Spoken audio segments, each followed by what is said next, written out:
Queridos oyentes, hoy les voy a compartir una historia que, aunque pueda parecer sacada de un libro de terror, tiene tintes de veracidad. Esta narración me fue contada durante uno de mis tantos viajes por el estado de Veracruz, por un anciano que afirmó que era una experiencia real, vivida por un conocido. Les advierto que lo que van a escuchar no es apto para los débiles de corazón. Siempre fui un investigador paranormal. Mi curiosidad por el más allá me llevó a viajar por todo México, investigando leyendas, mitos y fenómenos inexplicables. Pero hubo un evento que marcó mi vida para siempre y del que nunca hablé hasta ahora. En una noche lluviosa en Coatepec, Veracruz, cuando un grupo de amigos me desafió a jugar con una ouija. Aunque había escuchado historias escalofriantes sobre este juego, mi escepticismo y mi confianza en mi trabajo me llevaron a aceptar. Encendimos velas y nos sentamos alrededor de la tabla. Después de varias preguntas inocentes, alguien sugirió llamar a un espíritu poderoso y maligno.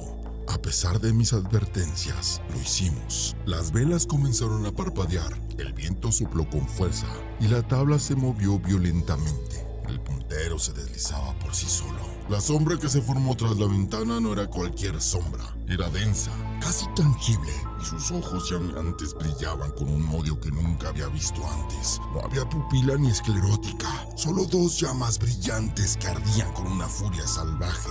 La temperatura de la habitación bajó drásticamente, haciendo que el aire se volviera frío y tenso. Cuando intentamos cerrar la sesión, la tabla de la ouija vibraba violentamente, repeliendo nuestras manos. La sombra golpeó a la ventana con una fuerza sobrenatural, haciendo que el cristal temblara. El puntero de la ouija empezó a moverse con furia, deletrando palabras que no tenían sentido. Traidor, sufrimiento, venganza.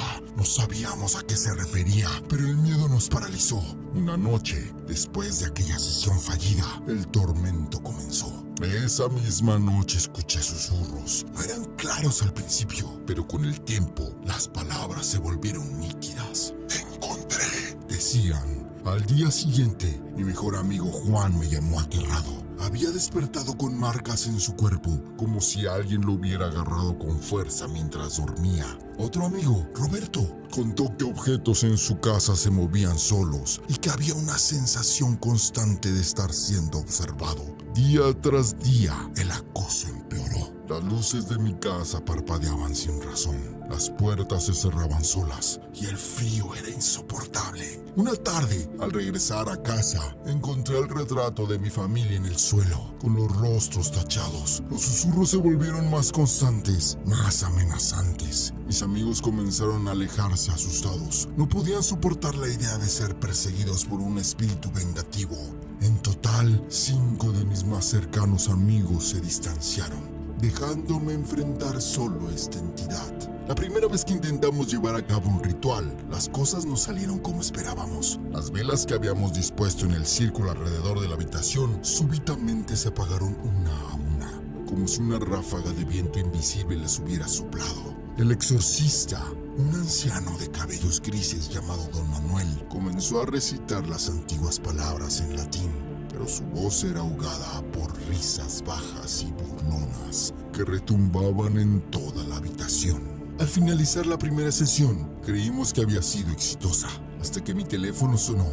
Era el padre de Juan, mi mejor amigo. Me dijo que Juan había sido encontrado muerto en su habitación. No había señales de lucha, pero su rostro estaba desencajado, en una expresión de terror puro.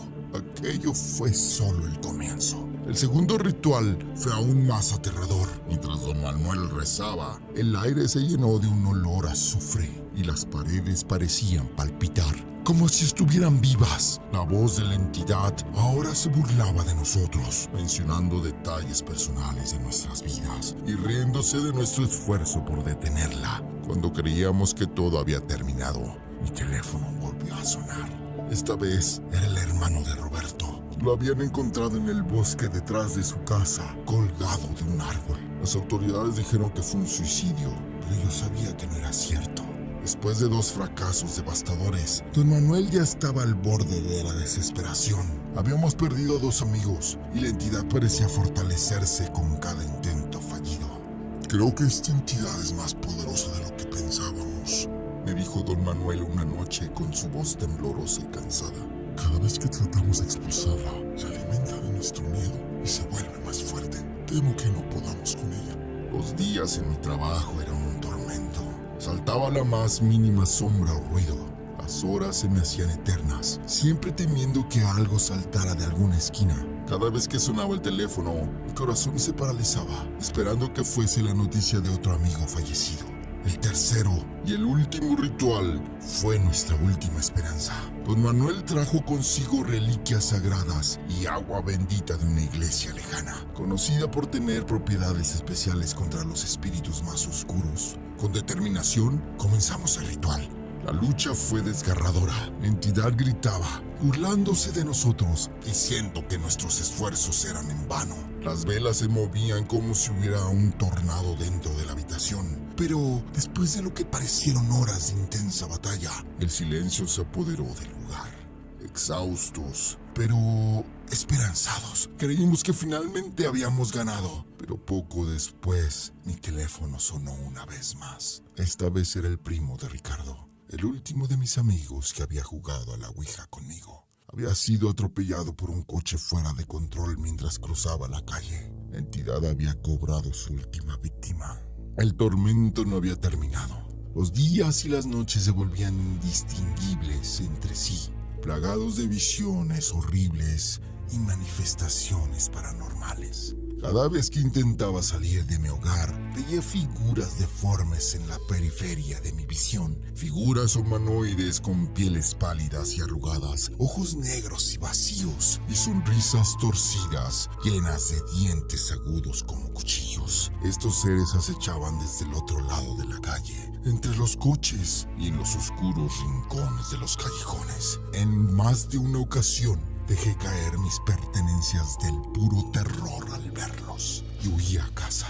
Las noches eran aún peores. La oscuridad traía consigo el sonido de risas susurradas, llantos desconsolados y voces susurrando amenazas indescifrables. El frío invernal de aquella ciudad parecía haber sido reemplazado por un frío sobrenatural que penetraba hasta los huesos. Una noche, mientras yacía en mi cama, paralizado por el terror y esperando que amaneciera, tuve una visión más clara que ninguna otra. Me encontré de pie frente a un vasto y oscuro abismo. Era el limbo.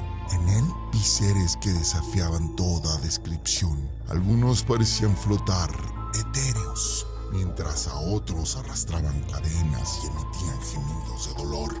Pero lo más aterrador eran las criaturas que se deslizaban entre las almas perdidas. Serpientes aladas con caras humanas, gigantes con ojos en todas partes de su cuerpo y otras